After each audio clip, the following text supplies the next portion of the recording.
नंगौ आंनो बे फिल्मखौ आंनो लिरदों आरो आंनो दिहुनदों।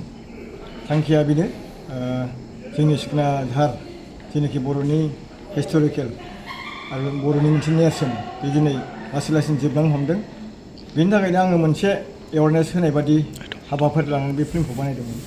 आङो फुल मुभि बानायनो नागिरदोंमोन, नाथाय एसे माने फाइनान्सियेल एसे उसुबिदानि थाखाय आरो बे फिल्मा गोबां माने फाइनान्सनि माने गोनांथि जागोन फुल मुभि बानायबा बेबायदि होननानै आङो शर्ट मुभियावनो एसे माने जाहाथे माने एवारनेस जायो होननानै आं बानायदों, जाहाथे बैफोर जायनाखि इलिगेल माइग्रेन्ट एबा दंफां सिखाव बा हाग्रा दानस्रांग्रा बिथांमोनहा जाहाथे नायनानै एसे बुजियो आरो जोंनि फरेस्टखौ बासायो, बेखिनिखौ आं आसा खालामनानै बे फिल्मखौ आं रिलिज होनाय जादों। रायजो राजा बबाव नुनो मोनगोन?